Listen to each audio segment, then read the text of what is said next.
Okay. So thanks very much for joining us today. We're joined by Team USA Women, and we have Coach Jake and Lisa from the team. So thanks very much for joining us. Hope everything is well and safe for you guys in the US during this difficult time. But I'm really excited to hear about Team USA Women, what you guys have been doing, and preparation from the game. So I'm just going to ask you some questions. We'll have Coach answer first, and then Lisa, you can follow on from a player's perspective, if that's okay. Sounds great. Excellent. So tell us about your team's qualification pathway to Tokyo and the journey over the last 4 years from Rio. What a journey. Well, as you know, Rio ended in a bronze medal victory, which was a great way for Coach Ken Armbruster to cap off his outstanding career, and Jennifer Armbruster to cap off her outstanding career. Ken as a coach and Jen as an athlete. So transitioning from Coach Armbruster to myself was the main goal for post Rio. And first thing we did was we took the talent levels that we had. We tried to bring in some new athletes, update our systems a little bit. And World Championships was really the first chance for us to really measure where we were at. And we learned a lot about ourselves. We learned some of the things we were doing well, but more importantly, Murray, we learned where we needed to be. We had some great growth in our strength and conditioning programs.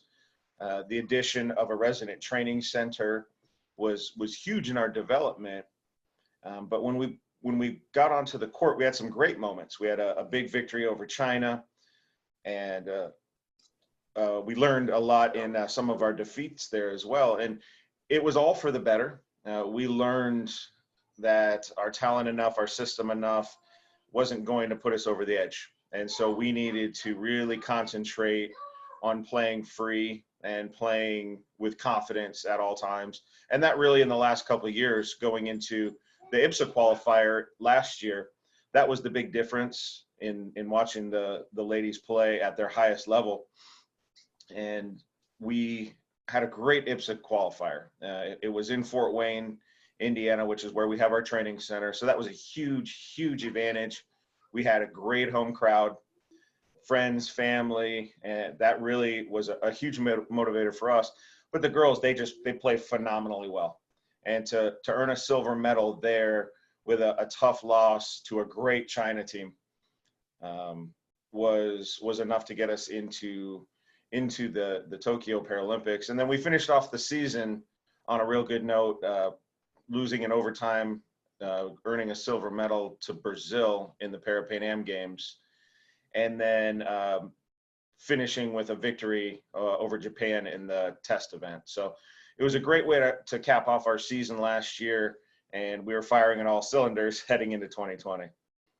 So you talk about obviously IPSA World Games on your home court in Indiana, and it's a difficult job, I guess, taking over from Ken, who was over that program for many years and had built up a really strong rapport with a strong group of players that were with Ken for a long time. Tell us about, firstly, serving under Ken as the assistant coach, and then what you wanted to bring to the team that was innovative from your perspective.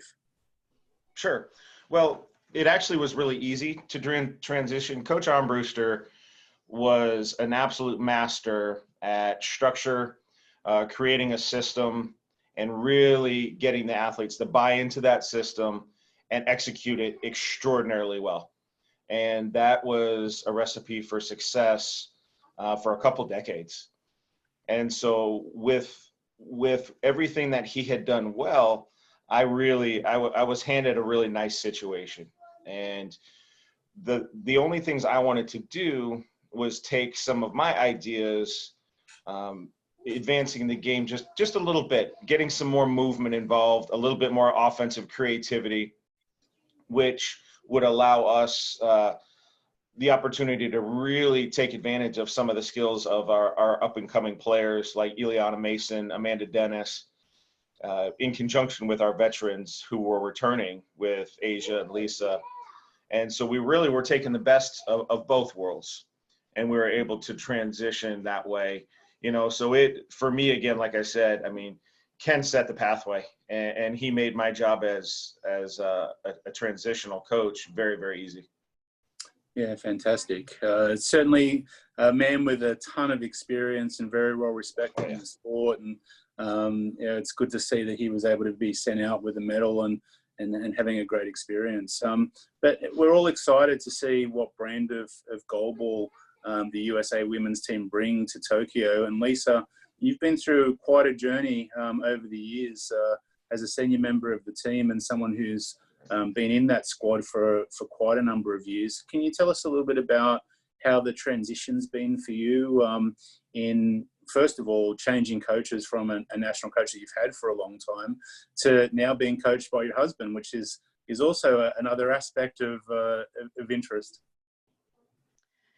Yeah, I was coached by Ken for, about 20 years and played with Jen for over 20 years as well. So both of them really were phenomenal and really a big part of our success. And like Jake said, he's a master at so many things. And through his coaching and the teams that he put together, we had a tremendous amount of success. So the transition, since Jake had come on as an assistant coach, I was familiar with kind of his role and how his role played into our relationship, on the court, off the court.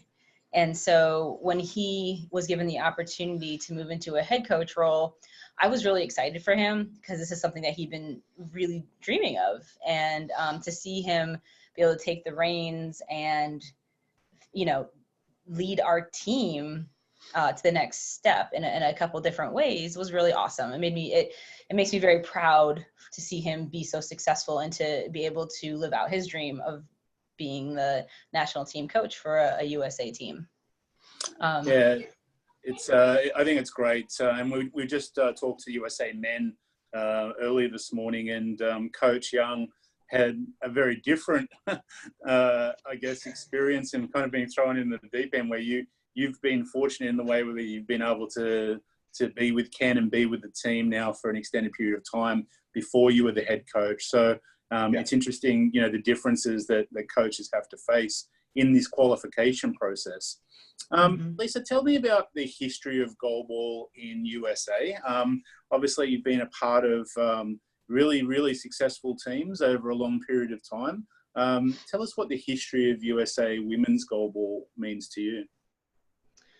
Well, the history of USA women's goalball to me means a tremendous amount. The young ladies before me, set the bar really high. There'd been a lot of success in the 80s and into the 90s. I was an alternate for the team for Atlanta in 1996, but they won a bronze medal there. And the U.S. had been fairly dominant, so before my time. And so it has made me really proud to be a part of this team and to continue the legacy of our team, and kind of keep raising the bar.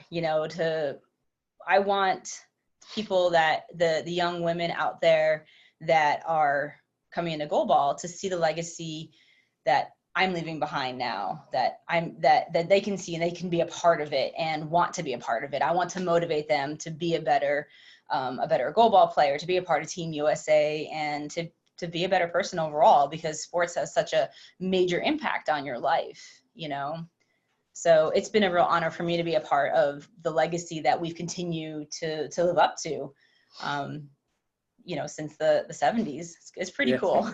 Yeah, USA women's goalball have been at the top or thereabouts for a long period of time. So congratulations to you and the players that have created that legacy. And Jake, from a coaching point of view, coming into that rich history of USA women's goalball, sure.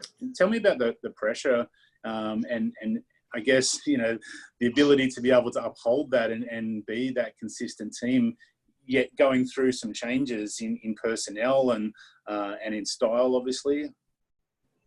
Yeah. You know, something I always say to the team, pressure, Murray, it's a privilege.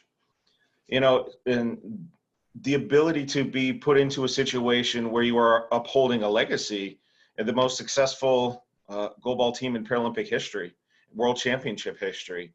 That is a tradition. That is a very powerful thing.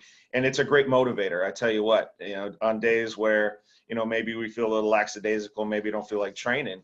Well, there was a lot of women prior that set the bar really, really high. And so it's a great motivator. So sure, there's pressure, but it's the kind of pressure you want. And to be able to execute on the highest stages, it's something that you need to be able to accept and really enjoy. And I think that's one of the things that makes us such a strong team is, you know, all the ladies in the player pool, Coach John Potts, the assistant coach, Jen Brown, our trainer, we tend to thrive in those pressure-filled environments. And in a weird twist, you know, in a bit of a twisted way, you miss it when it's not around. You know, sometimes a little too much calm isn't a good thing. And to be under those bright lights and to be on those big stages is really what we live for, Murray. So yeah, for us, it's a privilege to be able to carry on that tradition. Yeah, that's great. Well said. Team goals for Tokyo. Obviously, every team in Tokyo wants to win a gold medal. But tell us a little bit about what your goal is as a team with the approach to Tokyo and this being such a unique situation. Sure. You know, I think on the women's side, the competitive balance is so strong. I mean, you look at the field, and it wouldn't shock me at all to see anybody standing on that medal stand at the end. And in order to be able to really prepare, you have to be prepared for a lot of different styles of play. And I do think that's one thing that we take pride in, Murray, is, bless you, is the ability to be able to transition our style of play so that we're taking our advantages. Hopefully we're trying to find some things on the opposition side that we can benefit, blend those together for a game plan. So we try to be versatile. We try to be able to match up with anybody on the court. And the goal is to stand on top of the medal stand, to watch those 6 women, you know, raise a gold medal and earn that moment, watch the flag be raised, listen to the national anthem, you know. But in order to do that, you know, we're going to have to be able to get our training locked down so that our game plan and our execution match. And then, of course, as you know, you can have the best game plan in the world, you can execute perfectly, but you still need a little bit of luck at the end of the day. So hopefully, you know, hopefully we can bring what we have to offer on that international stage, and hopefully during that tournament it's good enough to stand on top. But I like what the girls are doing. They had a great competition season last year. We've been training really, really hard, albeit a little bit more dispersed than we'd like. But the will to win, I don't think has been stronger than it ever has. And I know that the ladies are hungry and they're ready to get back to work. Great. Lisa, from your perspective and your goals for Tokyo, tell us about, you know, how they might be different from previous Paralympic Games or World Championships as you become a very senior player in that with lots of experience, and you've been through Paralympic preparation before. How's your mindset changed from previous editions of Paralympic Games? A lot of my foundational goals are still the same, that what I can bring to the team, you know, offensively, defensively, physically, emotionally, and mentally. A lot of that is the same, and how I can contribute with various different offensive throws on my end, and then defensively just, you know, changing my game, changing how I do things, because as I've been involved with the game, as you know, Murray, the game has changed. You know, since I started playing in the mid 90s, the game has changed. So I've had to keep up with the change to continue to be a part, you know, to continue to help our team be successful. So, but what I will bring to the team is my experience with 5 previous games, and being in some high pressure situations. I always tell people that the 2008 Paralympics in China in Beijing, I mean, that gold medal game changed my life. Not because we won gold. I mean, that was amazing in itself, but to have to mentally compose myself and kind of work through that high pressure situation of being in front of, I know it was over 5,000, people in that stadium, and to be a part of a game that was so back and forth. That game was, we'd score, China scored, back and forth, and to kind of handle the pressure and work as one cohesive unit. I mean, that just changed who I was. My self-confidence just jumped, and I learned a lot about myself in so many great ways from that experience. And so I hope to continue to bring those experiences from going back to Sydney as a multi-sport athlete in medaling and field to Athens in 2004, where I honestly battled injury, but we were able to medal. 2008, where hit the peak of a gold medal, and then London, where we didn't medal. So dealing with that in 2016, having medaled with a bronze as part of that team, I'm hoping to bring all of that experience to our team as a whole. All 9 of us, 6 athletes, and our support staff, to bring that to them and be there in whatever capacity is needed. So it is different. Sorry. Yeah, right. You got some mascots as well to support. Yeah, I know. Yes, we do. It is different because of my experience. So I want to make sure I offer it to them and to the team, and just use it as a good support system for whatever is needed for us to be successful. And personally, Lisa, to make 6 Paralympic Games is an absolute amazing achievement. Tell us a little bit about, you've just talked about the journey, obviously, from games to games, but the motivators to get through that amount of Paralympic Games is amazing. Tell us about the motivation that keeps you going and what drives you today. It's the competition, of being out there representing Team USA, along with the honor of representing our country. And I still feel, despite my age, I still feel really, really competitive, really, really feisty. I mean, and different experiences at different games have made me want to become better, if that makes sense. So we, for example, in 2016, in our semifinal game, we played Turkey. They were amazing. We lost that game to Turkey, and that was such a big motivating factor to me. That loss was like, whoa, I want more. I want to be better. I want so much more from who I am as an athlete.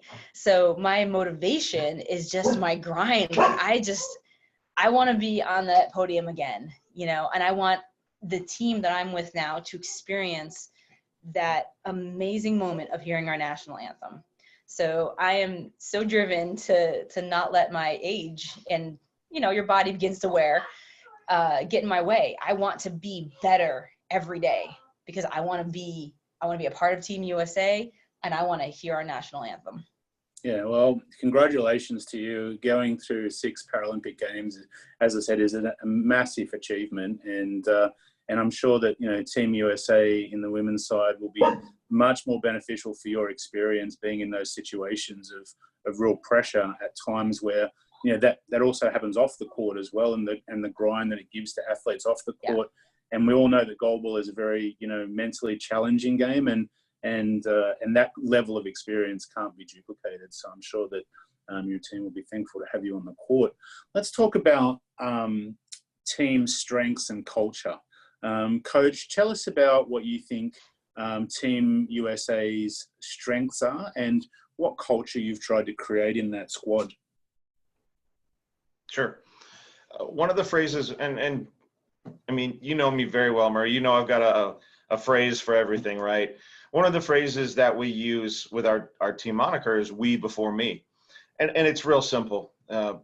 Starting with Coach Armbruster's system, the star of the team is the team, right? And that's why we have We have United States, we have USA right there on the front of our jerseys, just to remind us that that's who we're playing for.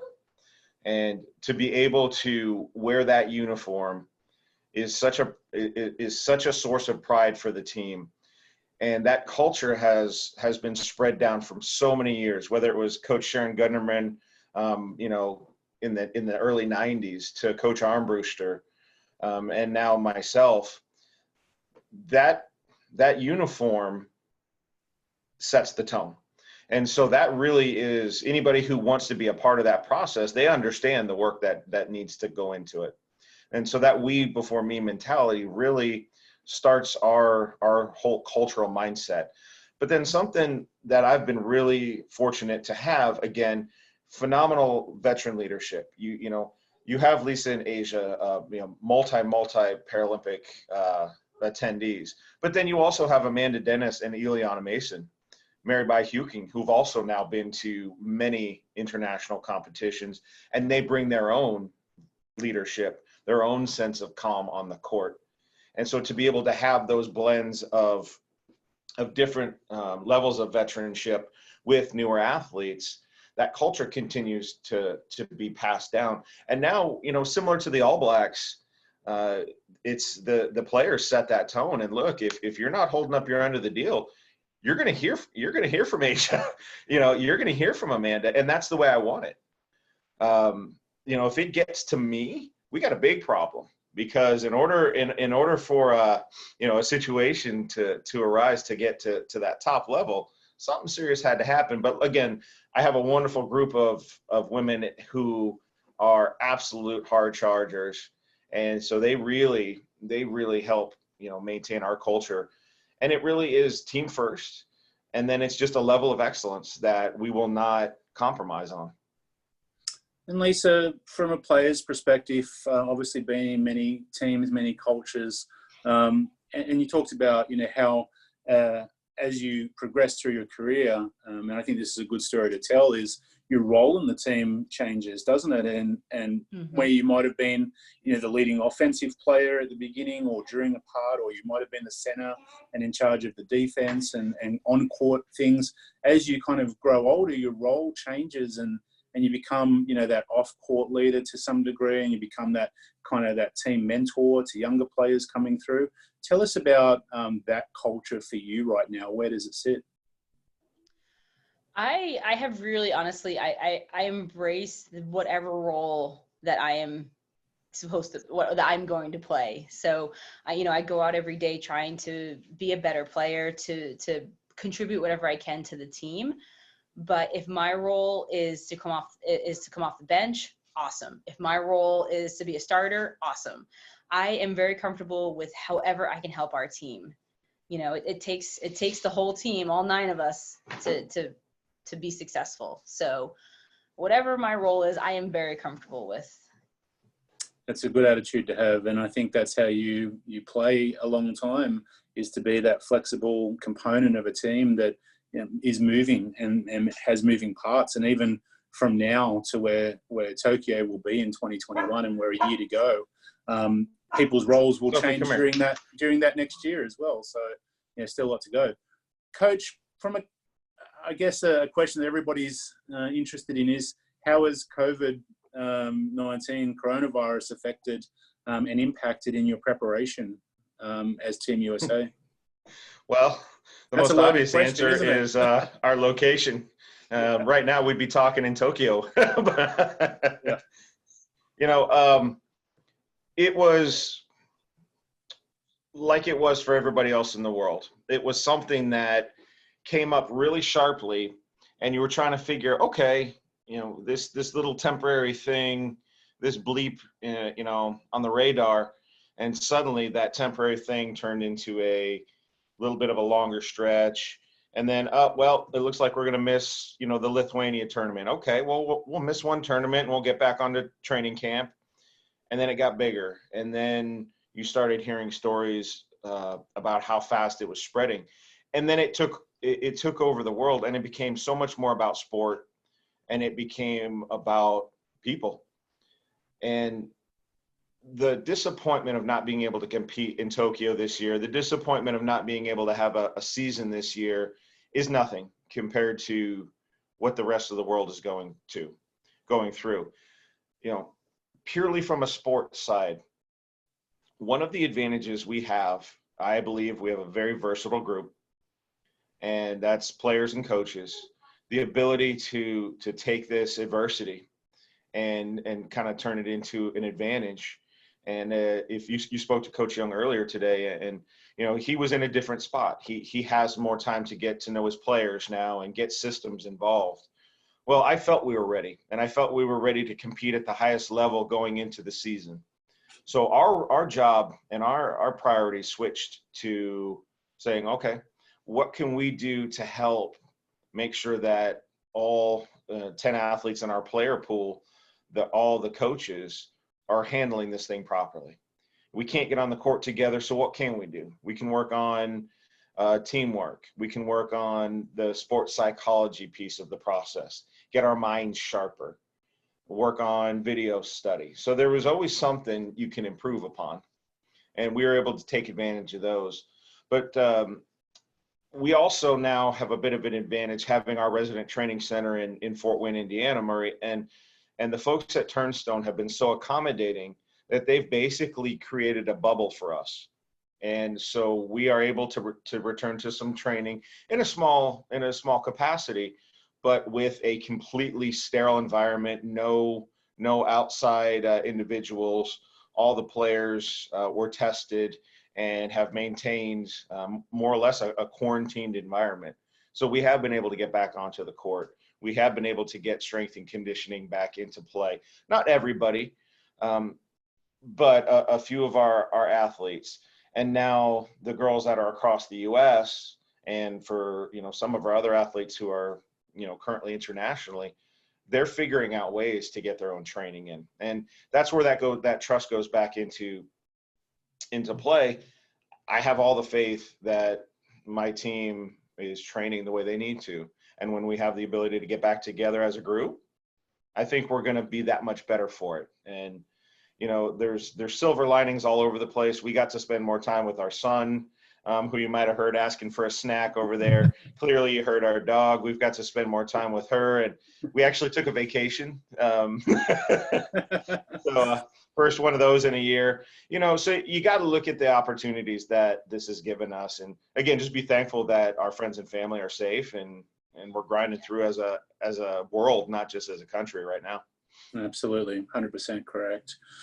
With kind of that preparation, having to restart again, and from an athlete's point of view, Lisa, tell us a little bit about how that's affected. I'm obviously quite close with the goalball community, and a number of athletes have reached out to talk about their mental journey through this, and especially this week, having supposed to be in Tokyo for the start of the games, it can be incredibly difficult. Tell us about how your personal journey through the changes have happened and how you've dealt with that.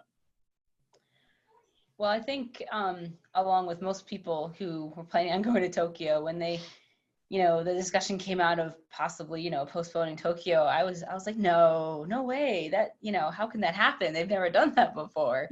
And that's, you know, before the, you know, understanding the magnitude of COVID, you know, and I can honestly tell you, when that announcement came out, I was about to run on the treadmill, and I just stopped. I just got off the treadmill and went, okay, I need to stop and process this and run on a different day, you know, because it was such a massive, you know, a massive shock, even though like I kind of knew what was going on in the world. But after that, it did kind of force me to understand the worldly impact of COVID. And it was the best decision they could have made, you know, the safest and best decision for everybody in the world was to move the games. And so, you know, after, you know, a few days of sort of working through it and knowing, you know, using my experience to help me, I went back to kind of one of my old phrases, I guess, similar to Coach Jake, in that, you know, everything happens for a reason. So the reason for COVID, I have no idea. And I just pray for everyone who's been affected by it, you know, but for myself, I feel like it's on many levels. It's a challenge in some ways. It's testing my patience. It's testing my physical ability to keep up with the game. And but it's all making me stronger in so many different ways. And it makes me honestly pretty feisty for next year. And so I still look forward to next year, and I'm using this extra time to really help my body to become stronger, because as you know, Marie, the game takes such a kind of a really physical toll on your body. I'm taking this extra time to try to help myself become stronger in many different ways, so I can be very prepared for Tokyo next year and help our team become more cohesive. But off the court, because as Jake said, we are dispersed amongst the United States right now. Some of us are fortunate to be here in Fort Wayne and be in training on the court, and then also on our supplemental workouts with weightlifting and such. And that getting back into the weight room, I will tell you, was a huge all right, we're beginning. It was a huge boost.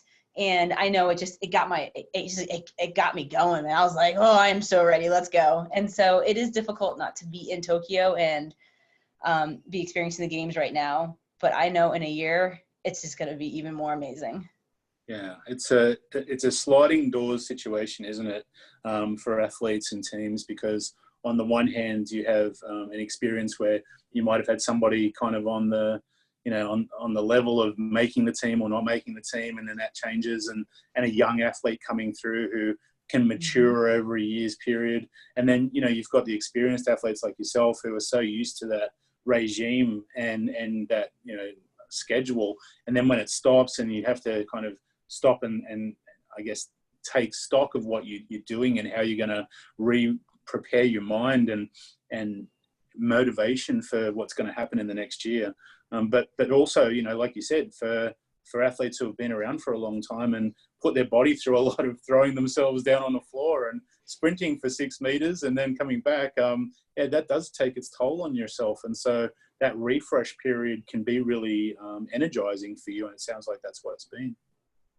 Absolutely. And honestly, what was also awesome, like Jake mentioned, we got a chance to spend more time together as a family. And with our quarantine period, we got to do a lot of workouts at home, and we got to kind of engage our son in doing some of those workouts too. So he's always been a part of our goalball lives, honestly, and he's usually in the goalball gym. But with the quarantine and leading into our summer break from school, he really got a chance to help us out at goalball and see what's going on and see what we do on the workouts, and he was very encouraging at, whenever he could, and tried a lot of the different exercises.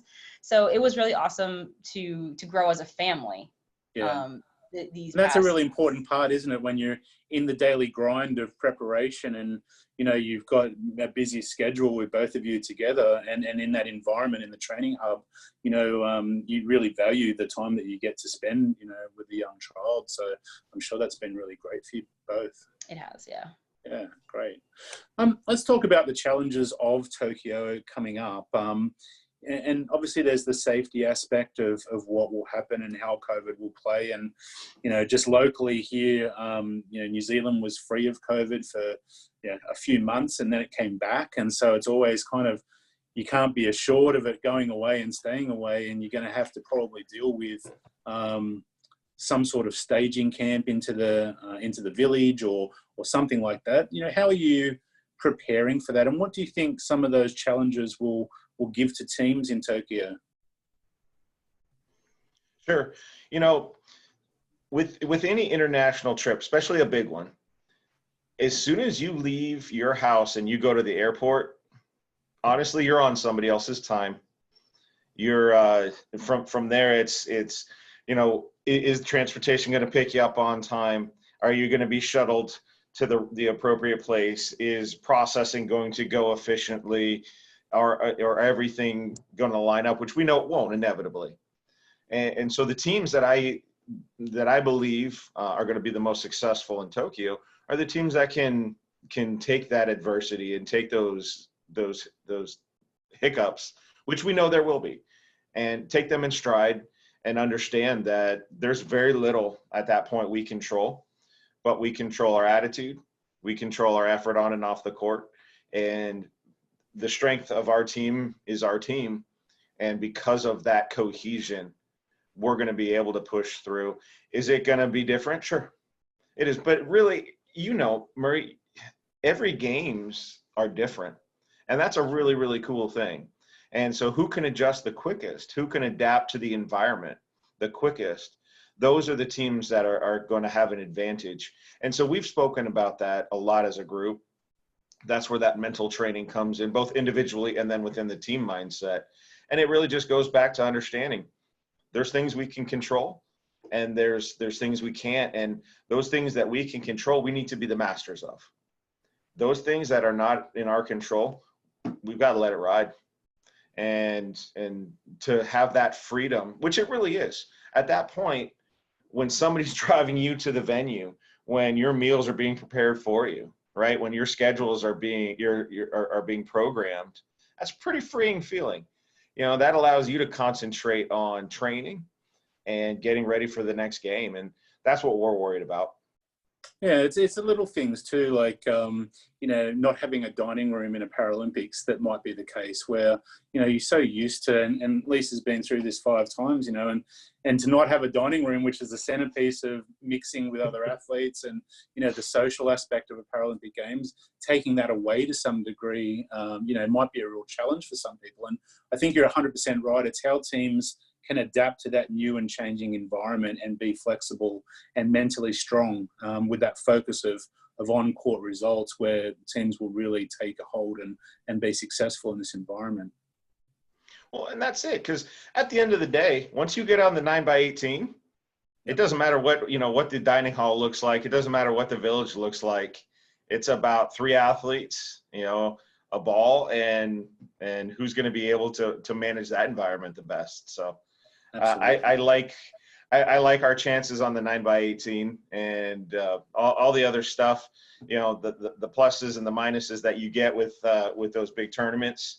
That's all just the periphery, but the main event is what we're excited about. And getting a taste of that at the test event, the Japanese organizing committee has already done an amazing job, and every little detail is something that they have been feasting on for years. So I have no doubt that they're going to provide a great environment for us, and we'll be able to just focus on what we need to do.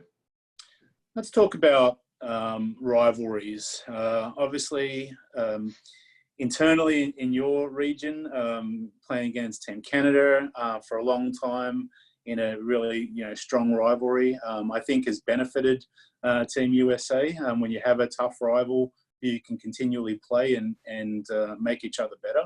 And now, obviously, with Brazil having medal results at World Championships, and coming to a really strong point with some good young players coming through. Again, that's another challenge. But looking ahead to those 10 teams, and like you said, women's goalball is getting deeper all the time. And so those 10 teams that are there, every team poses a different threat and a different type of gameplay. Tell us a little bit about the rivalries that you're expecting, and in your season of playing international goalball, maybe some teams that surprised you.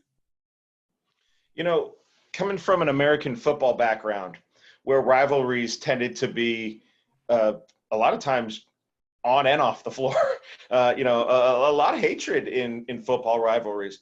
It was a pleasant surprise that that's not really the case here. We're rivals on the court, but there's so many friendships that we've been able to make with all of these athletes and coaches for years. But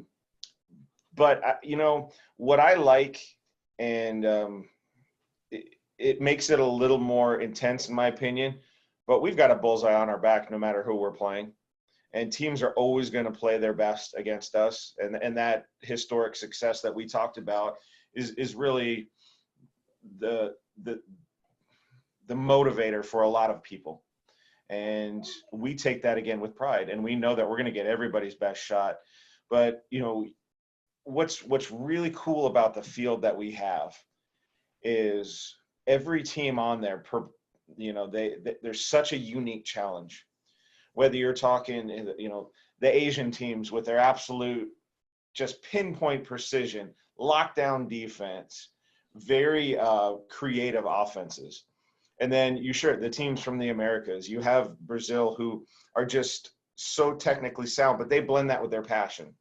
You have Team Canada, who has a great blend of young talent with great veteran leadership. And then you have a team like Israel, who has one of the most dynamic offensive players in the world. And Roz has been able to put together a lot of depth on that team. And they've really improved their defensive consistencies, let alone the world champions and the Paralympic champions. You have so many teams. One of my favorite opponents in the qualifier and the tournament prior to the qualifier, actually, a war on the floor, was your home country. Australia has so much grit. They will never give up. It doesn't matter what the score is. They continue to get better and better and better every single year. It's such a dynamic field. And for me, that's the best part about it, is because if we are fortunate enough to do what we need to do to finish on top of that stand, the road that we're going to have to take is crazy. Yeah. It's absolutely massive. So I think it's a wonderful challenge. Yeah, I mean, I think you're right. And, Lisa, you can probably talk to this well, is in early Paralympic games, you get your pool and you'd have your 2 or 3 teams that you knew would kind of play for medals and be top of pool. That's not the case anymore. Anyone can finish anywhere. And you look at IPSA World Games last year, and just the level of play and the level of pressure was paramount. And you got a team like UK on the periphery that didn't even make the top 10, unfortunately for them, but they're growing and they're learning and they're improving every time and getting to that quarterfinal, semi-final stages now. And it's, you get the teams that are missing out that could still be in the mix, So having Aaron's got a great program teams over there. Yeah. Wonderful group of girls over at Great Britain. Yeah. So I think, it's probably deeper than it's ever been from a competition standpoint. Yeah. Did you have any comments about that?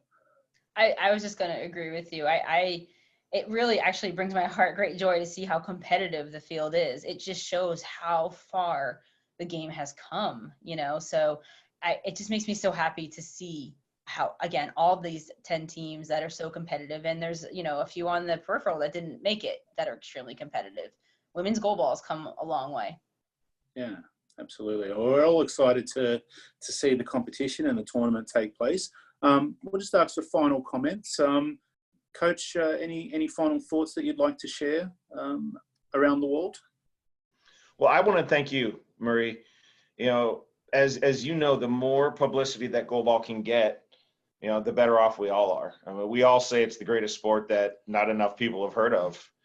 We're very fortunate in Fort Wayne that we walk around town and a lot of people have been exposed to goalball. So it's a nice feeling to go into your local grocery store and people to be able to recognize that. But the work that you're doing for IPSA with the media exposure, so it's so important. And it feels like years now, but it's only been since March. It's been brutal, and it's been brutal on everybody, but that's why being able to participate in such a great game is so important, because like I said, when we're in training, when we're in the gym, all that goes away. And the ability to compete, and especially compete at the highest level, is such an honor, and it's such a joy. And it's able to put a bit of a bright spot on a really brutal time. So we're excited to be able to get back to work. We cannot wait to be able to see our friends across the goalball family. We miss all you guys. It's been too long since we've been able to see everybody and compete. So we're looking forward to it. And I just wanted to thank you again for the opportunity to chat with you, and looking forward to more goalball and hopefully some more great chats. So thanks, Murray. No problems, Coach. And how about you, Lisa? Any final comments? I would like to mirror what Jake said with, thanking you for you know, continuing to put goalball out there into the media. You know, we love goalball. We want everyone to know about goalball. And I hope that all the athletes across the world training for goalball keep working hard to gain greatness, because we all have to keep going, and Tokyo is a year away. We're just keep working hard, and it's going to be an awesome experience. Excellent. Well, again, thank you both for spending some time with me, and we wish USA Women all the best for their campaign towards Tokyo and in Tokyo, and we hope you and the team stay safe through this challenging time. But we really do appreciate you guys being available to share your story and to share your experiences with the world and promote our sport that we love so greatly. So thank you both. Thank you. Thanks, buddy. Best to you and your family as well, bud. Thank you. Have a great day, guys. All righty. Thank you. You too. Bye-bye now.